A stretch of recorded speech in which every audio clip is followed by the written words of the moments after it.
What's going on, guys? My name is Kai for Techademics, and in this video I'm going to show how to reset your WordPress website. Okay, so you're working on your website and everything's going great until one thing is messed up and you can't revert back to the previous version of your website, so you just want to reset everything and start fresh. So I'm going to show you how to do that now, and it's super easy. So what you want to do is go over to the plugins and you want to click add new. Then the top right hand corner you want to type in reset, and it should be a plugin called WP Reset or Reset WP, and as you can see it's had over 400,000 installations and it's got 4.5 stars.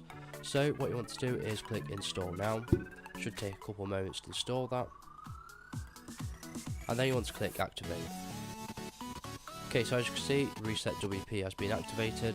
So what you want to do is hover over tools and you should see where it says Reset WP. You want to click on that, and here you want to type in Reset WP just as it's got in these quotes here. So you're going to do that just like so, and then you want to click reset. Now what this resets is your WordPress database, but it doesn't actually reset your account. So your account and your password and all your information is exactly the same.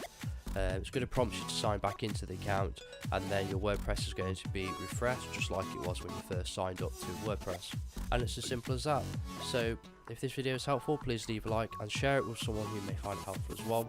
So thanks again for watching this video and have a good day.